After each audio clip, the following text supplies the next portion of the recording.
Looking back and seeing the consequences of his actions, which was a vast battlefield completely covered with skulls, weapons, and corpses, the protagonist, based on his immense experience, reflected on the fact that absolutely all people and creatures with whom he had fought, united by one thing, namely the desire to live, which was present in every creature.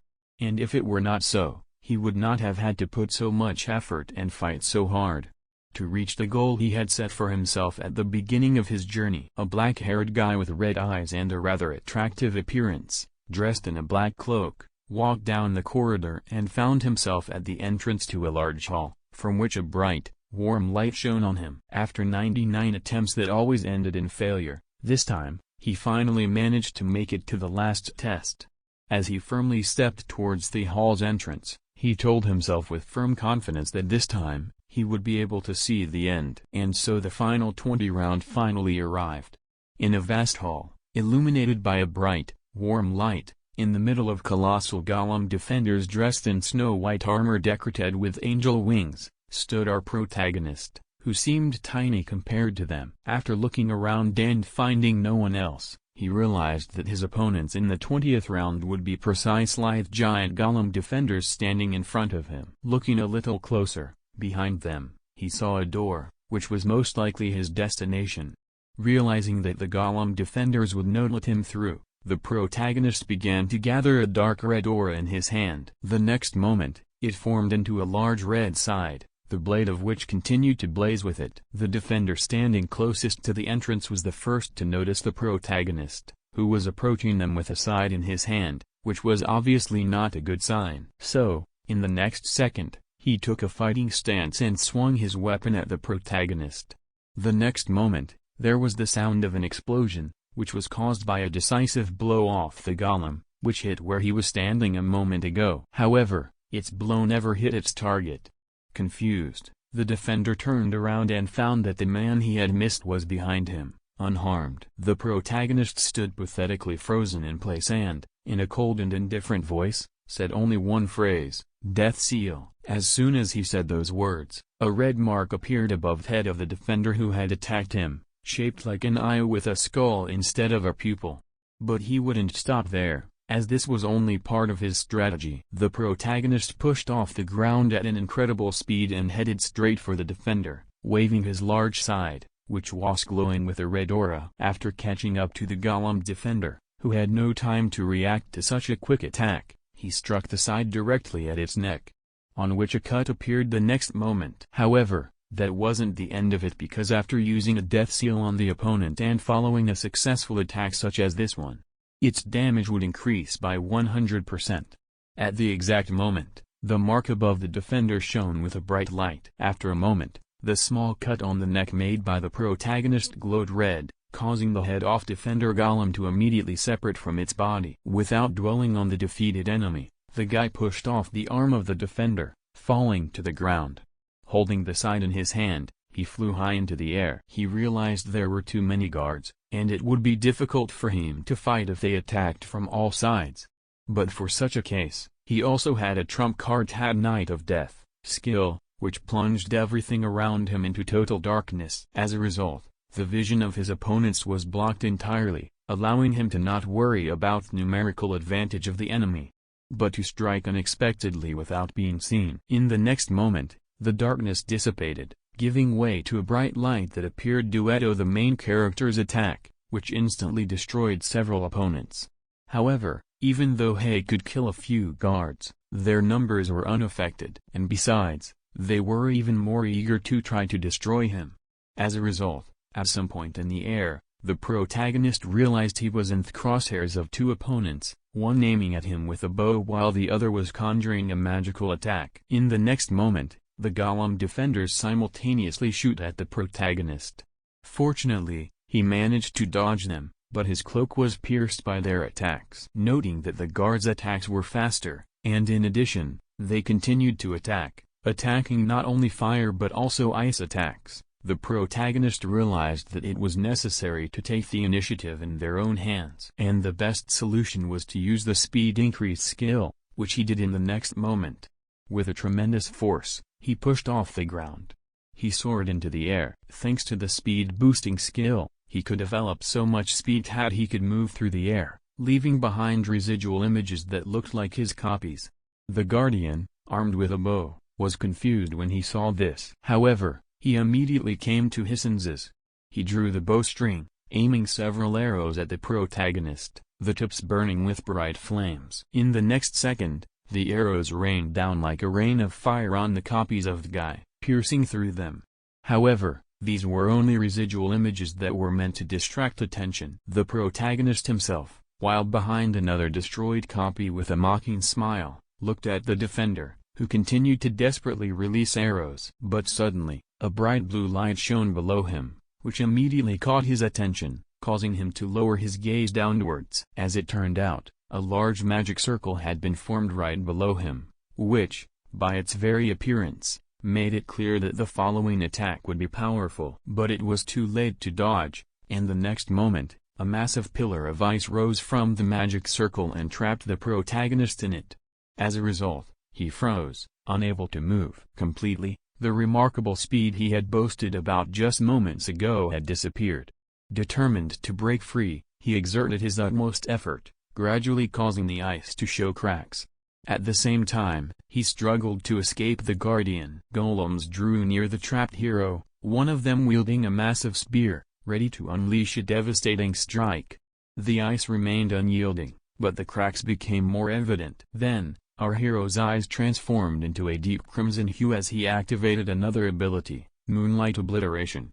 A radiant red light sliced through the ice wall that had confined him, setting him free. The attack not only liberated our hero, but also struck the Guardian Golem in front of him, revealing the true power he had reserved. Activating this ability also triggered a transformation and enhancement of his equipment, and he admitted that the situation had brought him perilously close to failing the mission. After spending considerable time and effort battling the Guardian Golems, our protagonist made the critical decision to conclude the encounter with a single decisive blow. The dark and ominous aura surrounding his side grew increasingly aggressive, signaling the impending climax of the confrontation. Recognizing that the situation was about to spiral out of control, the Guardian Golems prepared their most potent attacks, seals, arrows imbued with formidable magic, and physical weapons charged with powerful energies were all readied. Our hero executed a powerful forward stomp, amassing an immense force to bolster the impending strike of his side infused with an overwhelming dark energy. Our hero unleashed his Moonlight Obliteration skill once more,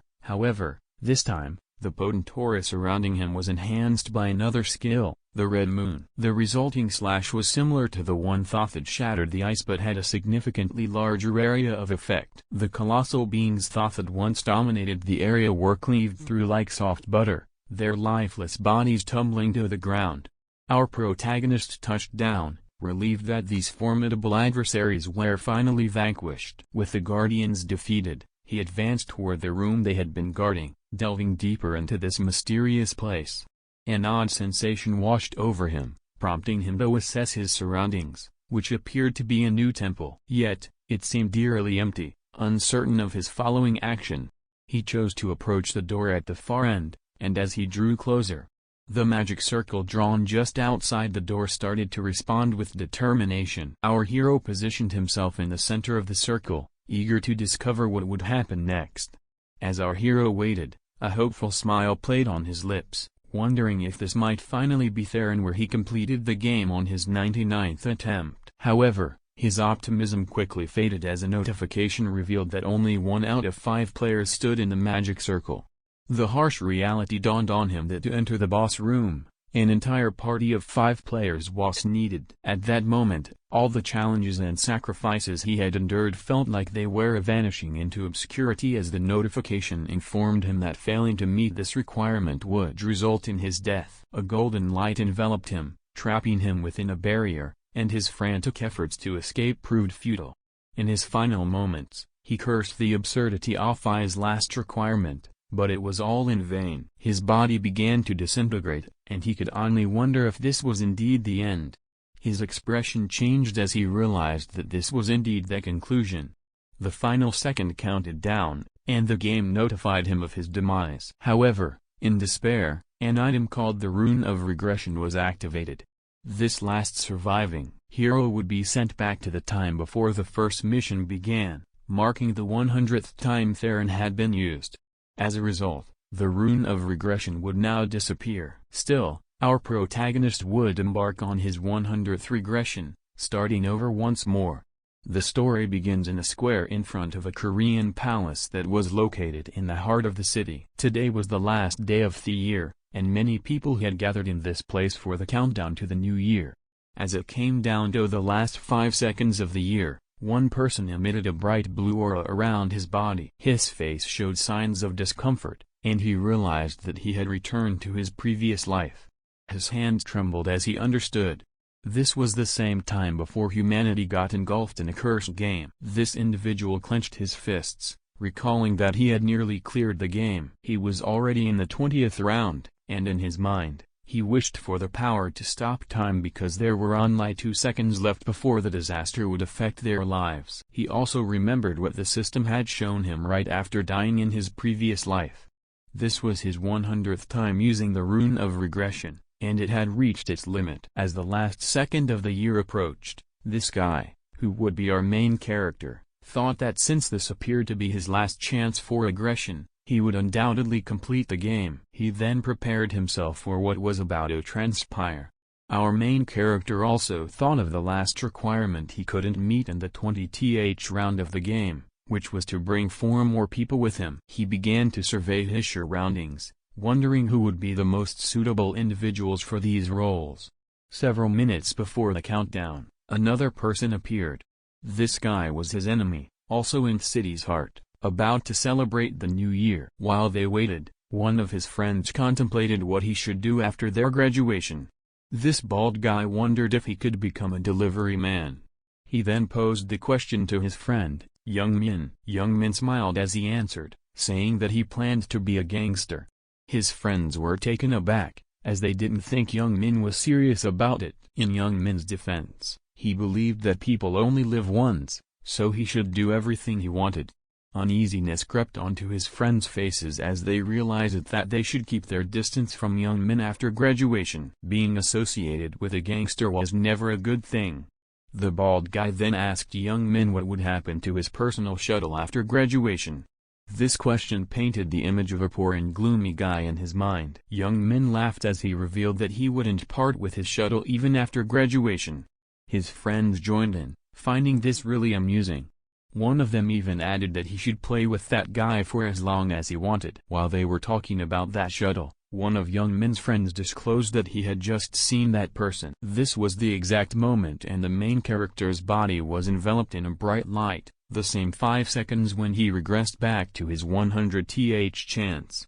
Young Min smiled and confirmed that his friend was correct. However, as he stared at the person he used to bully throughout their high school days, something felt different. This confused Young Min as this person was not the same individual he knew. The main character's face now had a more confident look, and it seemed like he had matured. He also dared to gaze at Young Min. Young Min then commented that our hero was really different from his usual self. Young Min got really irritated as this was the first time that the main hero had done this. He was about to teach him a lesson, but his friend stopped him. They reminded him that this was now officially the first day of the year and he would have a lot of chances in the future. Their statements made Young Min calm down, and he decided that he would let our hero off the hook for today. The 4 of them then continued celebrating as they thought that they were adults now. They also greeted each other with a Happy New Year.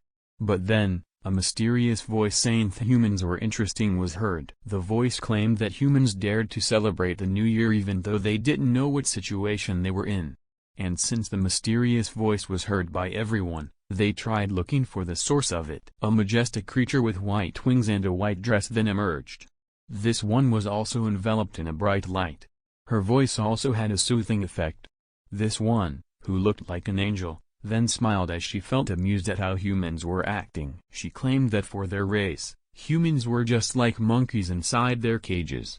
All of the people who had gathered right in the middle of the city were captivated by the appearance of this mysterious being. They even thought that she was too beautiful.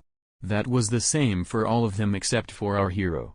He kept his gaze on the angel and thought how she had finally appeared. He still despised this scene even though he had gone through this 99 times. The angel tried to stop herself from laughing but she just couldn't help it. She then claimed that all of them were trash for being so taken by her appearance. The angel also added that they should not think about these useless things as she had no plans to be around them for a long time. Her fascination and smile grew more as she figured that since these humans could clearly see her, they should also be able to hear her properly. One of the guys who grew tired of her laughter then shouted at her and asked for her identity. This guy even mistook her as someone who was just cosplaying as an angel. And while that guy was complaining, our hero kept himself quiet. The angel still had the same smile, but this time she became speechless. Her eyes then turned red and she gave a sinister look on her face. She commented that this scene was really annoying. Something then happened to the same guy who was shouting at her a few seconds ago. His head suddenly burst. The person who was standing beside him had blood all over his clothes. His body also started to tremble. It took them a few seconds before they processed what really happened. A loud scream was then heard along the area. Young Min was one of the guys who saw what happened and wondered what the heck was that. The angel spoke again, but this time, her sweet voice was gone.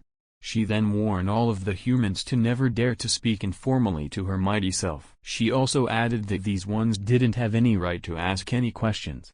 They should also never act arrogantly in front of her, or else they would suffer the same fate as the previous human. The angel then continued her speech while giving the idea that humanity right now belongs to a much inferior race. Our hero could only sigh as they reached the part where the angel would explain why these things were now happening to them. With a brighter smile and vibe, she informed everyone that they would now be playing a game from now on for 20 rounds. On the first of every month, their souls would be transported to a new dimension to participate in a game. She emphasized the idea that this was the only thing that humans would do now for the following days of their lives. They would be focusing on completing the given quests. If they managed to complete all of those quests, they would receive some rewards and would be returned to the real world. Hearing this made some people confused. They thought that their lives could be spared once they completed the said quests. The angel read the same thoughts that humans had, and she chuckled as she told them that even if they could complete the quests, not everyone would have the luxury to survive. The main character continued standing there as mechanics of only half of them being allowed to survive were revealed. He was the only one who had a calm expression. As for all the people around him, they all felt as if their lives were about to end. The angel continued her speech and suggested that humans should not really need to worry as she won't take all of them. Our hero could only sigh in this situation. He had heard this one for 99 times already. It was then revealed that only humans around the world aged between 15 and 29 would participate. While listening, the main character thought they had never imagined playing the same game over and over again. Upon hearing the condition, one of the elderly smiled and claimed that he was safe. This action then annoyed the once age group was included in the said game. He asserted that it was just like pouring oil into the fire. Young men then intervened and stopped them from arguing. He reminded these individuals that they should not create any commotion, as they could end up like the guy who died. The wings of the angel then stretched out as she claimed that they should now begin. She also disclosed that the number of participants in the game would be approximately 1.8 billion. Her face became more excited as she informed the humans that since the explanation was completed, they should now proceed with the game proper. The entire area was then engulfed in white light. Everything disappeared except for the bodies of the participants. The main character was clearly included. The angel then revealed that the participants had just entered a place called individual spaces where they were the only ones who could see it. She then instructed everyone to shape their bodies to prepare for the soul transfer. This phase was similar to how players customize their characters for the game. They only had one chance to do this, so they needed to choose wisely. As for our hero, he thought he would choose the same appearance he had in his previous regression. The looks and characteristics of his previous avatar were now being selected, including his in-game nickname, which was Black Scythe. A few seconds after completing the customization, players were transported to a new location, An open field. The avatars of the participants slowly materialized. This was the same appearance the main character had chosen repeatedly, with black hair and crimson-red eyes. His build was also taller than his real body, marking his 100th time inside the game. Since he had the same body from his previous regressions, he felt like this was his real body, and he didn't need to adjust to it. As for the other humans, their avatars had also been transported into this new world. Some of them were amazed at how they had customized themselves. Our hero observed how these individuals had intentionally made their avatars good-looking, but this was one of the mistakes someone could make in the beginning. In this other world, the strong preyed on the weak, and if one's appearance was too noticeable, they became an easier target. This was a costly mistake because if someone died in the game, they would also die in real life. The main character's attention was then directed to a particular individual he had been waiting for. And it was none other than young Men, the bully who had made his high school life miserable. Black Scythe was somewhat disappointed because he had already anticipated that young Men would empower himself inside the game. When all the players were transported, the angel appeared once again and greeted them. She also noticed that these humans seemed to have grown attached to their new looks. She then became excited as she wondered how these handsome and beautiful faces would change after they experienced fear and despair. Currently, many of the humans who were in Seoul were transported here, and there would also be around 1.8 million people participating, which made some wonder why they could only see a few. The angel chuckled as she thought that this was what makes humans inferior. Her mood shifted as she revealed that this space was not the only one catering to all the participants. Other angels were also proceeding with the round, and without further ado, the angel began to explain more information about this game. Players could access a type of status window as long as he could think of summoning it in their minds. An example of what it contained was the one in front of us, which was the status window of Black Scythe. There was nothing noteworthy at this point because it was just the beginning of the game. Our hero sighed because all of his max-leveled stats from his previous life were all gone. The angel asked everyone if they had all seen their status windows, noting that it served as a reminder of how limited they were and what they needed to do to survive till the end and clear the 20 rounds, which was to get stronger. If someone could truly achieve this feat, the angel revealed that the reward would be anything they could wish for, and they would also be exempted from the games that would be played. Other people began to contemplate the things they desired. The reward was indeed tempting, and to kick things off, the angel smiled as she revealed that she had prepared something for everyone today. The players accessed their inventories and found something notable inside. A random rune. The angel explained that this rune could only be used once, and players could use it even if they were just level 1. This was the only item given to them at the beginning. Players could also consume this item once they thought of the word use in their minds. Young Min was the first to use it, and his face displayed amazement at what they received. The angel laughed once again as she noticed that some of the players were not pleased with what they got from the rune. She then explained that they couldn't do anything about it, but accept it, as it was their luck. After explaining the runes, she snapped her fingers as they were about to get into the real thing. Light particles began to materialize all over the place. All of the players were then notified by a message about their first mission, which was something that was quite anticipated for players at the beginning of the game. All they needed to do was to eliminate 100 goblins each. Out of all the participants worldwide, only half of them would be permitted to survive after this round. A few moments later, the first goblin was summoned. The players observed this and commented that it really resembled a virtual reality game. The angel then cautioned everyone not to get too excited because she had just summoned a whole group of them at once. The entire area started to fill with these rays of light. The calm expressions on their face faded, and panic began to set in as they saw the number of goblins in front of them. With a more sinister expression combined with an ominous aura, the angel announced the battle between 10,000 humans and 50,000 goblins. This would be a fight to the death. As soon as the statement ended, the horde of goblins started advancing towards the humans. The speed of these creatures was remarkably fast. Some players didn't know how to react, but as most of them began to step backward, notable footsteps were heard. Black Scythe stepped in front of the battle without any fear at all. The people behind our hero started to wonder what this guy was thinking. Facing the goblins head-on was just too perilous. As the monsters drew closer, the calm expression Black Side had was replaced with a murderous look. And our hero dashed toward the goblin and executed a powerful kick. He realized that when someone was part of a group, the first impression was crucial. What he had just done shocked all these individuals. He wanted to imprint the image of his power on their minds. And the best way to achieve this was by defeating the very first goblin with that powerful kick. The goblin's body was sent a few meters away. Then, he noticed a dagger that was lying in the grass.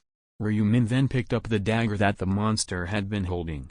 In his mind, he truly needed to avoid being overwhelmed by these pesky foes, so he had to show them how strong he was. Furthermore, there was still one more essential thing he needed to accomplish, getting the attention of the angel assigned to their group. The angel, who currently looked amused at what our hero had displayed, left Black Sight with no other option but to put on a beautiful performance in front of everyone. The two goblins that dashed in his way were instantly slashed. Other players were now wondering if he was some sort of a secret agent in real life. They also found his nickname to be really cool. Since Ryumin had demonstrated his strength against the goblins, they got the idea that perhaps these monsters were the weakest adversaries they could face. Some of them became overconfident, thinking they could easily defeat these creatures. But their perception quickly changed as one goblin managed to get close and take down one player with just one attack. The reality of their situation had finally sunk in. This was not the moment to relax and expect an easy survival. As that person was being killed by the goblin, everyone started to disperse and run for their lives. Our hero caught a glimpse of how the others were faring. This scene was one of the things he considered as the greetings of Inferno. At this point, no one could mistake this for a game anymore. The only thought on people's minds was the concept of survival. The once carefree humans who had dominated the food chain were now the prey. The first instinct upon encountering this danger was to run away with no sense of direction. Ryumin remembered that this was the same mistake he had made the first time. It was only after the second regression that he finally faced the harsh reality, understanding that no matter how fast someone could run, they could never escape this dimension. The lady was not aware that there was an invisible wall hindering them from covering more distance from the goblins. She stopped in her tracks and wondered what to do next. This situation was also a wake-up call for modern people. With everything easily provided by technology, their instincts for killing other creatures were almost non-existent. Some of them hesitated to make their first kill. However, having second thoughts inside this game could prove fatal, because it gave the monsters the slightest chance to turn things around and launch a counterattack. A few minutes passed and some of the humans had pushed beyond their limits, yet they still found themselves in a dire situation. The angel continued to watch the fight with amusement. She mentioned that goblins might be the size of a human child, but players would still have a difficult time killing them, especially when they come in swarms and armed with daggers. But as most of the people were struggling, a certain individual caught her attention, and that was our hero. This made her wonder about this human. The angel then checked his progress and found out that Ryumin had already defeated 70 goblins. It annoyed her because the system could only show the progress of this player to her, nothing more, nothing less. But she decided to let this matter go because she didn't expect that some of the humans would have someone as noble as her be interested in watching over them. The battle against these creatures continued, and every time a player defeated one goblin, they would gain experience points and gold, eventually allowing them to level up. As for Black Side's progress, he had now eliminated 75 goblins and continued to showcase his remarkable skills while dodging all of the goblins' weapons. Another horde was now rushing towards him, but every single one of them met a quick and powerful thrust from his dagger. His hand was now tainted by the monster's blood, which made some hesitate from attacking and approaching him. However, our hero didn't show any mercy and continued the onslaught. One attack was enough to defeat them. His eyes grew more intimidating as he looked for more goblins to slay. This was also the time when Ryumin noticed that the goblins were retreating from him. Since no one was attacking him, he thought he could use this time to take a breather. First, he checked his status window once again and revealed that he was now level 4. He also had 6 extra stat points. Players would receive 2 different stat points when they level up. And our hero allocated all of them towards his agility stat. That was because this stat would not only increase his dodge rate but also boost his attack and movement speed. Nothing was more important than agility in the beginning. After that, Ryumin thought that with these kind of progress, he would surely get the attention of the angel. Now, he wondered how he should end the first mission. One circling dagger was then thrown and landed on one of the goblins. Black Scythe addressed the goblins once again and asked if they would really not come at him. This provocation proved to be ineffective as the goblins were still not moving from their positions.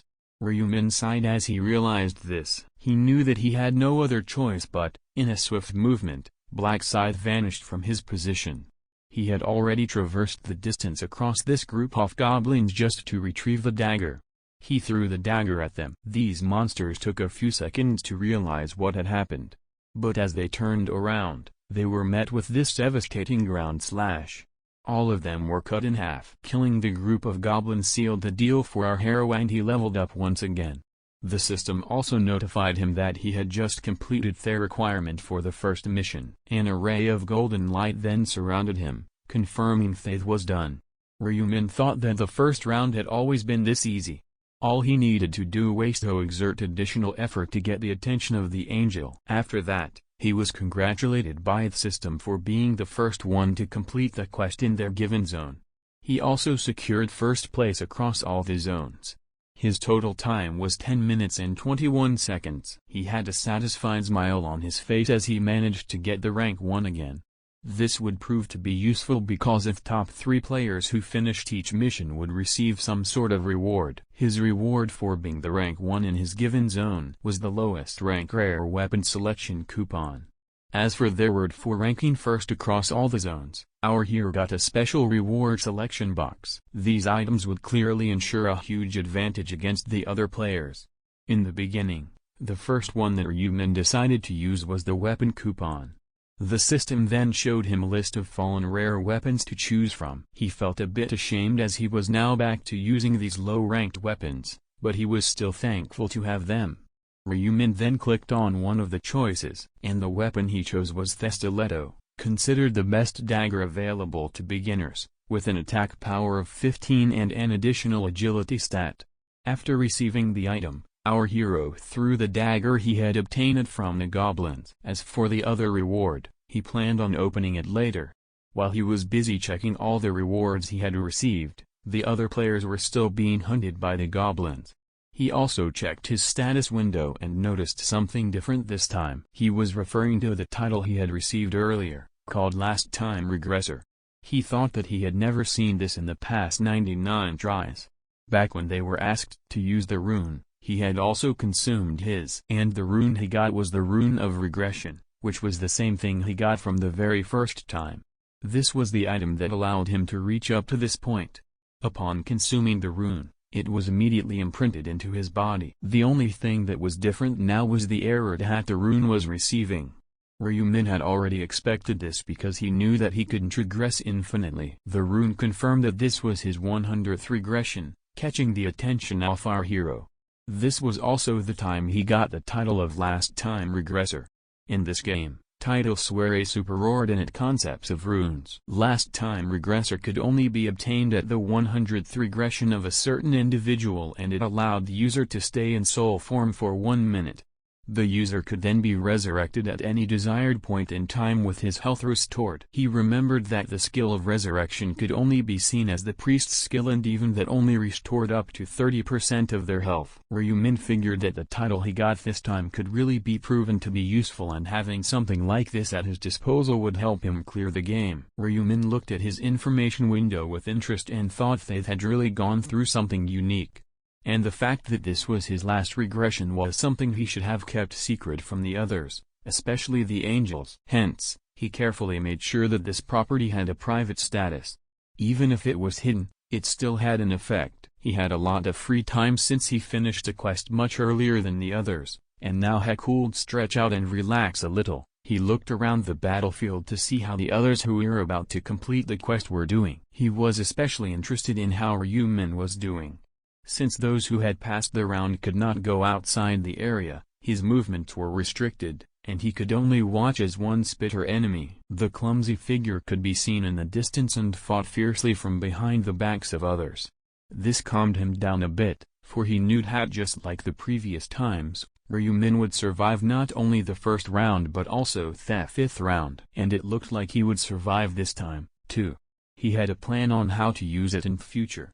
More and more barriers began to appear on the battlefield, separating the players who completed the task from the rest. As a result, the number of goblins had noticeably decreased over time, although their numbers were still higher than humans. Moreover, humans had better stats than goblins and could increase their stats by killing them, so it was only natural that the players would gain the upper hand.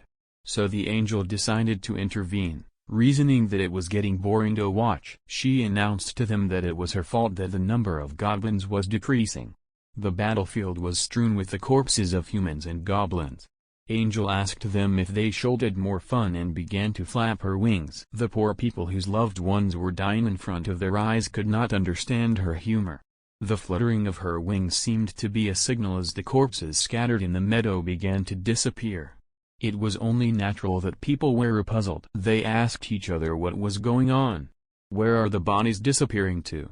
And as soon as the corpses disappeared, a new batch of 50 goblins appeared with a yellow flash.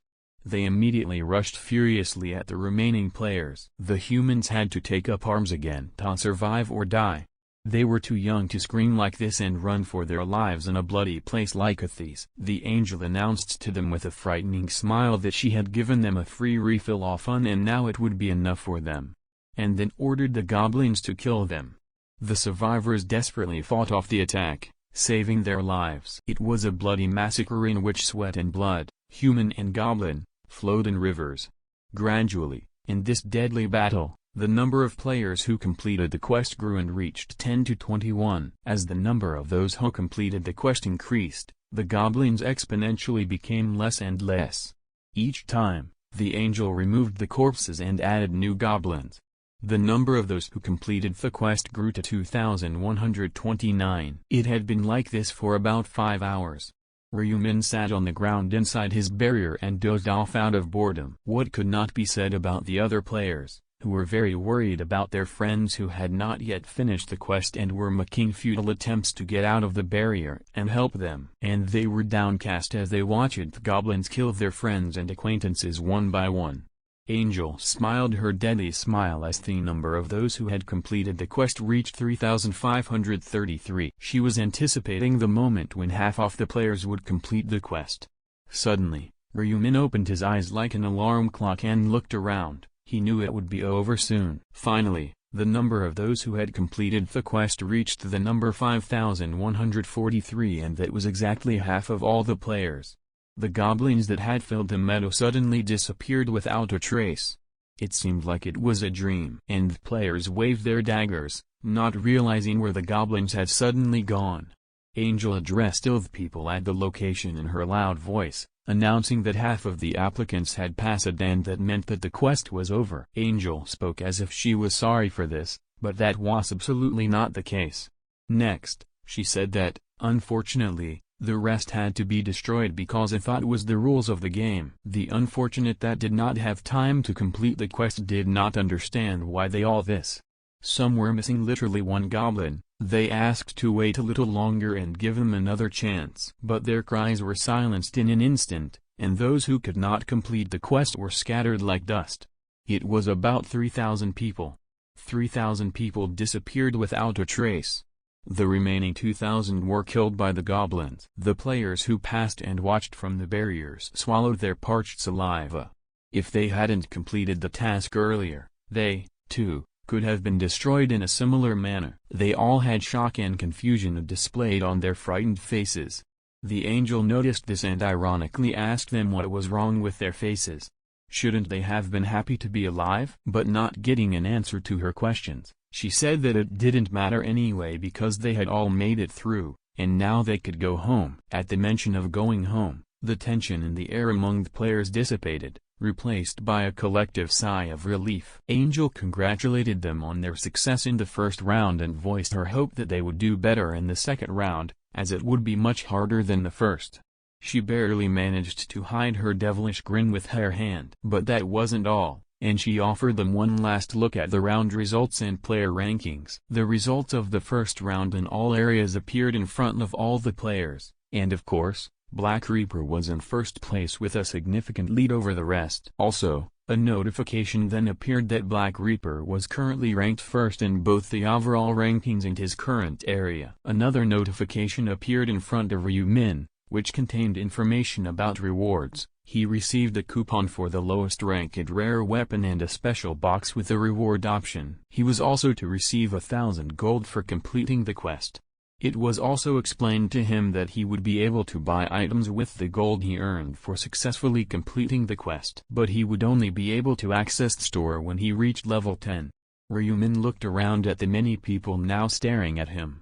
Some people looked at him with envy, but most of them cast glances full of reverence for his achievements. The gap between Ryumin's achievement time and second place was huge, so this was even more impressive.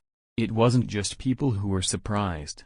He smugly thought that it seemed like everyone now knew that he was in the first place. The angel then butted in and commented that she had never expected that the one who would be ranked first would be inside her zone.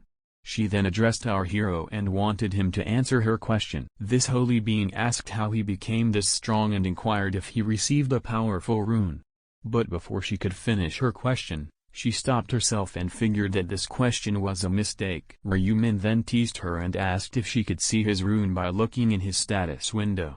The angel panicked and then lied about this information, pretending that she could also say the rune that our hero received. But the only one who knew that this was just an alibi was Black Scythe himself, who just smiled at her and didn't answer her questions. To turn things around, our hero got her attention and asked for a favor. This situation was now becoming more unpredictable for the angel, and she had no idea that this man had lived through the same situation 99 times. Ryumin then held his head up high as he revealed his dissatisfaction with the reward he got for getting first place on this mission. He commented that they were too stingy. This statement shocked everyone around him, as they didn't expect someone to even dare to ask for more rewards in front of this merciless angel. As expected, the mood of the angel turned sour as she asked our hero what he just said. But this scene didn't intimidate him even for just a bit. He even complied and repeated the same words he said a while ago. He would like to have better rewards. His smug attitude was slowly getting on the nerves of this angel. But as everyone was already panicking, in the back of their minds, these two just stared at each other. As for this angel, she wondered if this human was already underestimating her just because he ranked first in this mission. She couldn't accept the fact that a mere human dared to ask her for some demands. She then raised her hand as she planned to blow him up, but she stopped as she remembered that she had just used that authority previously. This meant that she would not be able to kill our hero. Another idea came into her mind as she was staring at Ryumin. She knew that this should be enough to get rid of him.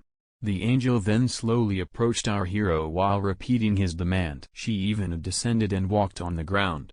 She explained that usually, things like that would be rejected right away, but she informed our hero that she would think about it, and that would require them to talk in private. Other humans could wait for them until they came back. As they walked further away from the others, some of them commended our hero. His negotiation really worked with an angel. They now wondered what kind of rewards he would get next. Among the people who stared at Ryumin back was young Min. Our hero felt the gaze and returned the favor. This confused young Min, and he wondered if there was something he was not getting. But then Ryumin continued walking while having a grin on his face. Meanwhile, these two had already covered a considerable distance away from the other participants. They were now inside the forest. The angel then commanded our main character to walk closer to her since she was getting tired of checking if he was still with her. In the back of her mind, she was already belittling the humans. She thought that this race needed to be yelled at before they understood things. She also branded them as greedy and stupid. While walking, she thought that there was really nothing she could do about the rewards because she was not even the one who set them. And since she thought that our hero had become too greedy, she planned to teach him a lesson. Right behind that rock was the place where the system couldn't detect them, so she wanted to kill him when they reached that point. The angel knew that there would be consequences if the higher-ups found out that she killed one of the participants because of her personal reasons. But right now, she was just too annoyed not to act. And to make sure that this would be a flawless plan, she isolated Ryumin so there would be no witness. This angel had this maniac smile as she was getting too excited. She thought that this human should have just kept quiet. She then turned around to check if he was still there. She also asked what kind of rewards he was hoping to get. But as she fixed her gaze on Ryumin, all she saw was a fist heading at an extreme speed toward her face. And the satisfying punch landed fair and square. No matter if you are an angel or even a god, those who show an attitude should be taught a lesson. This holy being turned into a holy one in an instant. She exclaimed in pain and surprise. Angel stumbled and fell, grabbing her face in pain. She couldn't recover from the shock, not the pain. She couldn't believe how this could have happened. How this human bastard dared to hit her. She soon realized what had happened to her. She clenched her teeth furiously and rose to her feet, screaming what a despicable humane bastard he was. However, as soon as she turned her head, there was no one in the place where the man had been a moment ago, just falling leaves. She couldn't believe that he had disappeared. Ryumin did not waste a second and was already approaching her from behind. He knew well how to deal with angels. He grabbed the angel tightly by the wing. Before she could turn her head, he grabbed her neck with his other hand. The angel started screaming for him to wait and not to harm her and stop now. But Ryumin ignored her screams and started to break her wing. She held in pain, but Ryumin, with a stone face, continued his work surrounded by feathers flying in all directions. There was a terrible cracking sound, the sound was chilling, and the angel's mouth opened wide in horror and pain. So she lost her first wing, and golden blood spurted out in all directions. Ryumin felt that he was bored even now because he had done it dozens of times and always with the same result. At her screams, he answered her irritably, "Stop being such a crybaby." And then he threw back the broken wing and grabbed the other one. He was determined to break both wings so that the angel could not escape. She cried out in pain again. As he ripped off the second wing and another stream of golden blood sprinkled the clearing, he told her that she would definitely not be able to escape now. And then mockingly asked her how it was. "It hurts, doesn't it?" She, trembling with pain and clenched her teeth, replied that it obviously hurts. Ryumin explained to her that if he didn't do anything about it, in 5 minutes, she would be the only asking him such obvious questions and making her annoying taunts. She was desperate for him if he was crazy and what he was even talking about. She was ready for any lie to save her life and was going to play the role of an innocent angel. But she didn't have a chance. He knew all about her and lifted one of his broken wings, revealing a dagger hidden in the feathers, a dagger she would try to kill him with if she could. To this, she could answer nothing and a stunned expression froze on her face. This was just another piece of evidence, and he'd said he knew it. Angel still tried to justify that she didn't know what he meant by killing and that she never had any plans to do anything like that. He saw right through her and told her that there was no point in lying to him since he could tell a lie just by looking at her face and addressed her by the name Burial. Horror and fear were reflected on her face. She didn't understand how an ordinary man could know her name. Ryumin replied that there was no point for her to know how he knew, and started pulling out the dagger he had chosen as his first prize from his inventory. She asked in horror, what was he doing, and why, in the name of all that was holy, would he need a weapon? He looked at his dagger and asked didn't she understand. He said nothing, but she knew she was about to die on this spot. Although fear crept into her heart the moment she was caught, Burial's pride remained unshaken. She shouted furiously to him that he was crazy and she would blow his head off right now with a snap of her fingers if he didn't stop. Ryumin looked at her with a smile and replied that she could no longer use this killing ability. The moment her weakness was discovered, Burial was at a loss for words and could only grit her teeth furiously. But then she exploded with threats. "Do you really think you can survive after that? Of course, my colleagues won't just stand by and watch." Ryumin was absolutely not frightened by these threats. He continued to clench his dagger and asked what colleagues. "Don't you know that all angels are selfish beings who have no interest in others, not even their own race? Whether you live or die, None of them will care. Burial's face reflected despair as she realized the danger she was in. She began to beg him to wait, for he would gain absolutely nothing from killing her. Ryumin replied that she had had enough of this useless talk because she didn't know everything. But she did not calm down and convinced him that if he killed her, he would regret it and would not be able to return home. This was her last desperate argument. But it didn't work either because Ryumin knew that the system itself would automatically return them home after a while. Beru was once again shocked at how he knew all this. But she tried to convince him that she would give him all the information he wanted only if he gave her a chance. But he was not relentless and approached her with his dagger raised, telling her that he didn't need it. He also added that if he wanted information, he would torture her until he knew everything he needed to know. The ecosystem of her species, her purpose, and the fact that she was no more than a pawn playing the role of a guide in the game. Burial was only able to reply in horror, "What?" Ryumin didn't hesitate any longer, and Burial's eyes widened as his dagger pierced her chest. She only managed to let out her last scream, and when the dagger pierced, her body shook, and she fell to the ground. From her corpse on the ground flowed golden blood. But this sight did not interest our hero at all. After all, an information window appeared in front of him, which said that the angel had been defeated. And he was the first player to do so. For this, he received the title, the first angel slayer, and was rewarded with the item Angel's Blood, as well as Rune of Slaughter, which increased his characteristics against sacred creatures. All of this was due to the fact that he was, as expected, the first to kill an angel among all players. Then there was a notification that the rune he received was automatically implanted into the player's body. After using it, the rune scattered in his hands, burning with golden light. After that, another window appeared congratulating him for obtaining the title of First Angel Slayer, which allowed him to double his parameters when he fought sacred entities. Ryumin recalled that he first learned about this award when he decided to take revenge on an angel on his 13th attempt. The Rune of Slaughter gave him the ability to increase all of his stats by 1% every time he killed a target. A maximum of 100% could be accumulated, and this effect lasted until the end of the current round. Each of these three rewards was comparable to a unique item. Ryumin thought that if the angels found out that he had already obtained such a rune after the first round, they would definitely be shocked. But then he looked carefully at his inventory, and took out another reward from there, which was the main reason for killing an angel. It was angel blood. It was a unique consumable item that allowed you to change your class to Reaper after reaching level 10. In this game, all players can choose a class after gaining level 10. There are more than 30 different classes in total, which can be easily changed while playing the game. To do this, you just need to get a class change item.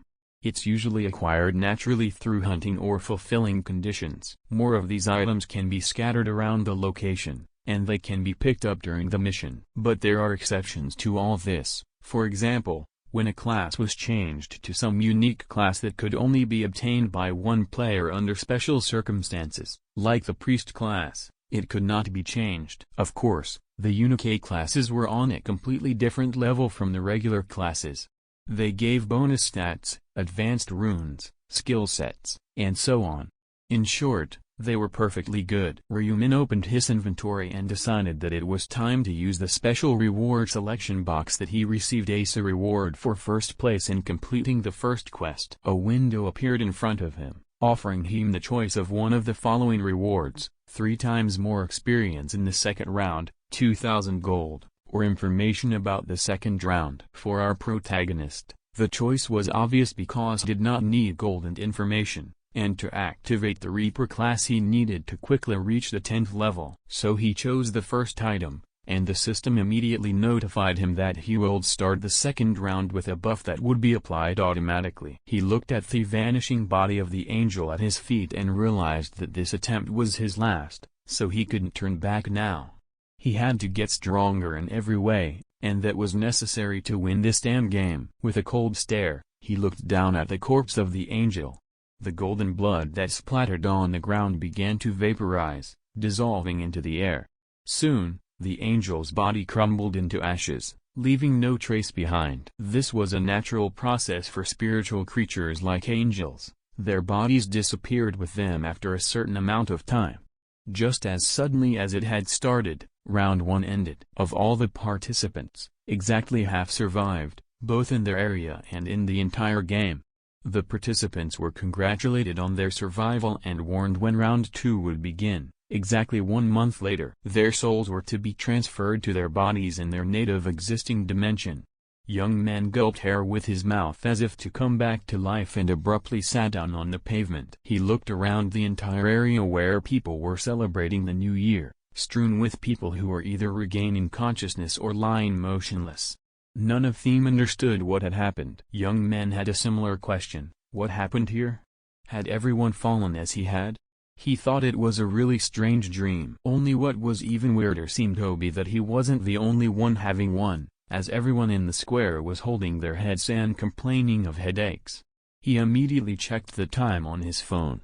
5:20. It was January 1st, 2022. 5 hours and 20 minutes had passed since the beginning of the new year. That roughly corresponded to the time he had spent in that dream. The rest of his friends were also slowly coming to their senses and groaning from their headaches and stiff limbs. Young man turned to them and asked if they were up. One of his friends asked him if he had fainted alone. The one answered him that it wasn't just him, but everyone else here. They were all amazed at how it was possible for everyone in the square to fall asleep at the same time and have the same strange dream. Young man, at this time, looked around and a terrible realization came to him. He no longer thought that it was all a dream. As shouts of joy could be heard all around themed how they had survived were finally escaped from that horrible hell. Someone claimed that he had definitely fought goblins. As people whispered, the faces of his friends gradually turned pale. It wasn't just that so many people couldn't have the same dream. It meant that everything they had experienced was true and now they would surely return for the next round early next month.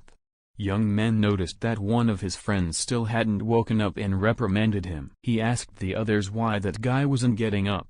But those were just as clueless as him. They started kicking him and asking Taishik to get up.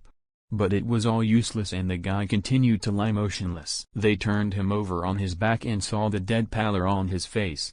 He appeared to be asleep, but he was as motionless as death. Someone decided to see if he was breathing. But after a couple seconds, his hand began to shake. It turned out that he wasn't breathing, and he had no pulse either. Young men couldn't believe that Taishik was dead.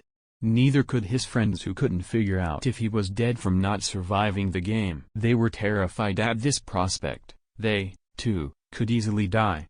They looked around in horror with the realization that everyone who wasn't now was walking in the square were corpses, and there were many of them, really many. About half of all the people in the square. They were all in a state of shock. Some were shaking their hands, and some could no longer stand on their feet if the first round was like this. What would happen in the second round? Young man pretended to be calm and held back his laughter. If he laughed now, not only his friends but also those around him would look at him like he was crazy. He was really a sick bastard for whom killing people was fun. But he tried to hide it from those around him. Young man was very happy about this turn of events because now everyone, even those who were born with a golden spoon in their mouths and everyone else, would have an equal life. He envied those who were born to good parents and lived in wealth, but on the other hand, he felt that his life was unfair. But now it was possible not to cry about life not being fair. So, seeing the frightened faces of his friends, he firmly advised them to calm down. After all, they only need to survive now, so why are they so worried? One of them replied to him that it was unfair. After all, they didn't even have a chance to have fun, and now they would have to die. Young man still stood his ground as he felt they were not the only ones in this situation, and then what was unfair about it?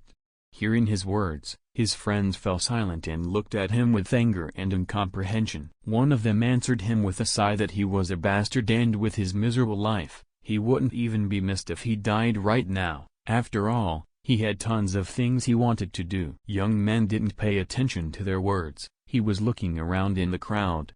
They asked him what he was looking for. As it turned out, he was looking for his personal punching bag. He wondered where that little rascal had gone. He had definitely seen him heading in that direction before he passed out. Could it be that he couldn't even make it past the first round and died there? But still not finding him, He calmly shrugged his shoulders. It made sense to him that a loser like him didn't survive after all. Suddenly, something caught his attention.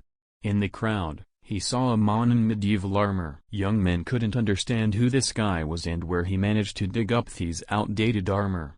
But then he realized it could only mean one thing: the status windows were working here as well. As soon as he gave the right command, his status window with his characteristics appeared in front of him. He couldn't believe that it had worked. Young men immediately shouted to his friends to all try to turn on their status windows because it worked here, too. They were once again shocked that it worked. Seeing their actions, the others also followed suit, but everyone was curious if this meant that they could use all of their stats and items here. To test this, young men picked up a small pebble from the asphalt. He squeezed it in his hand and it shattered into small pieces. The remnants of the stone turned into a saw blade that spilled out through his fingers. This meant that they could possess strength that surpassed that of mere mortals in the real world. Young Men was thrilled with his abilities and exclaimed that it was amazing. A few hours later, the next breaking news was announced on the morning news nationwide. The anchor woman said that an incredible event had occurred early this morning at the square in the John Road district near the New Year's welcoming ceremony was being held. Over 10,000 people passed out en masse and then offered to watch a video to see what happened. The video contained an amazing scene. A winged woman appeared in the sky, emitting a bright light. People were stunned by the appearance of a woman who looked like an angel. She moved her lips as if she were saying something, but nothing could be heard. Soon after, a young man asked the angel a question and his head exploded like fireworks. After that, people started scattering in panic. Then the woman held out her hands to them and said something.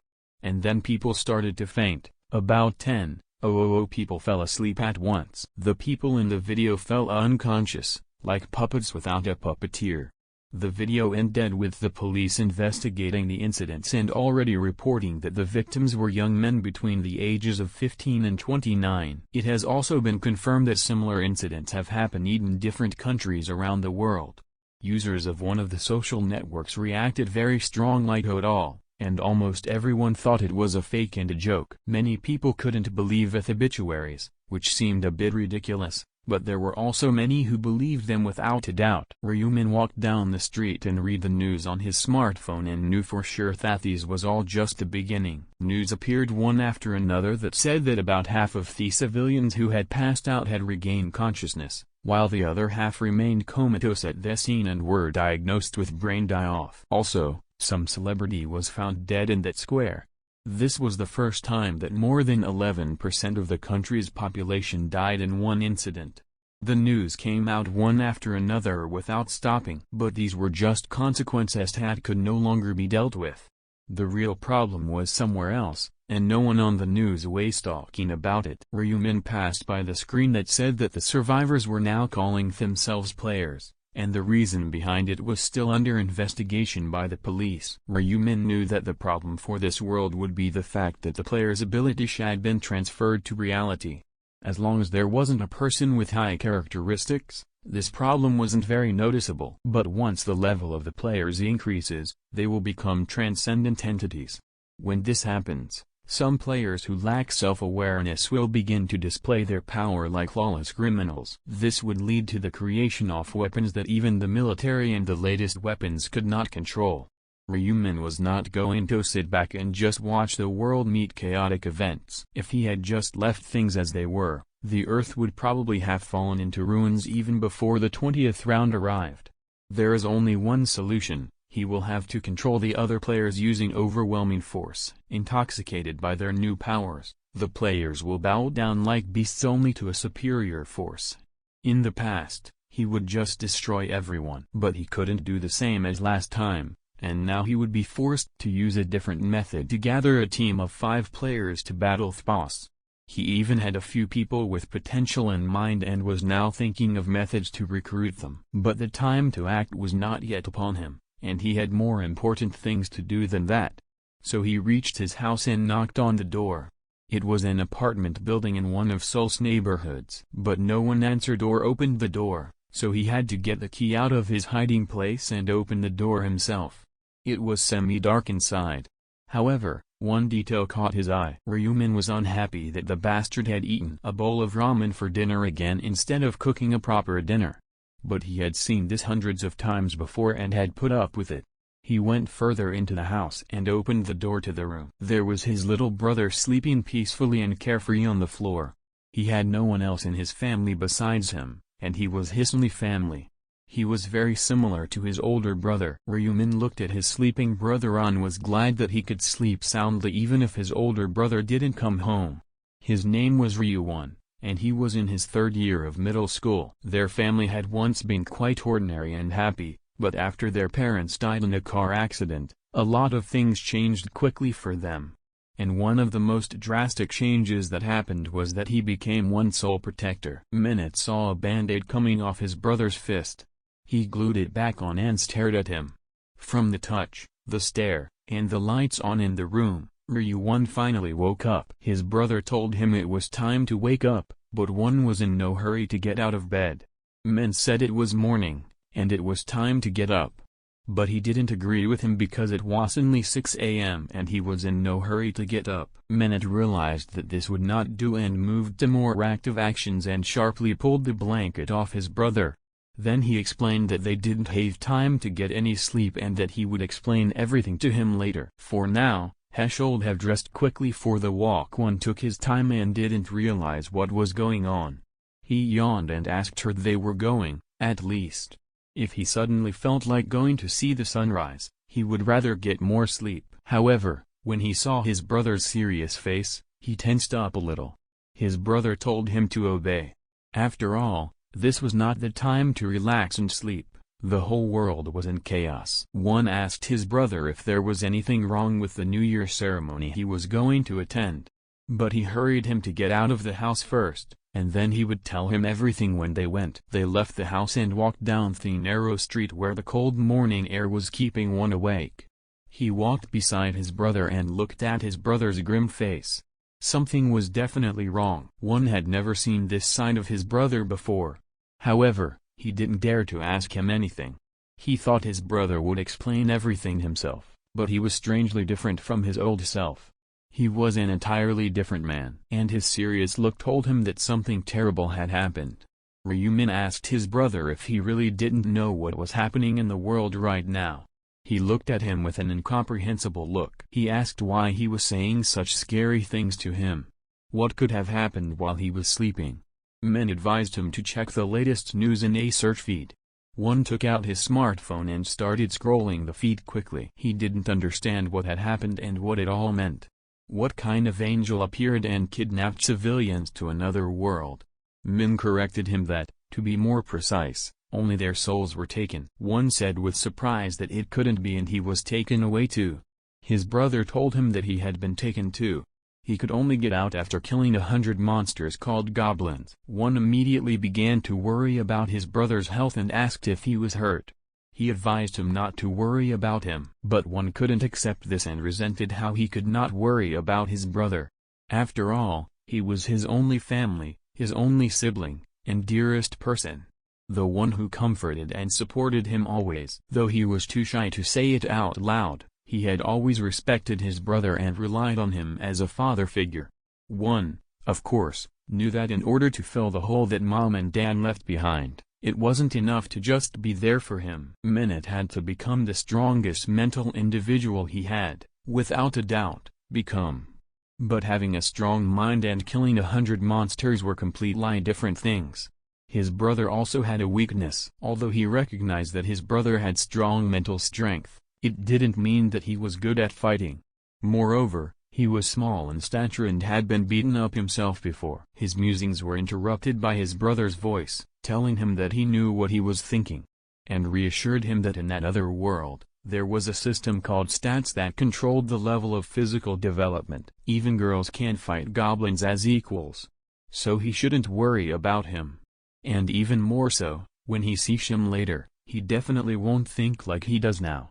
One asked what he meant by that. But his brother answered him that if he wanted to know, then let him just follow him.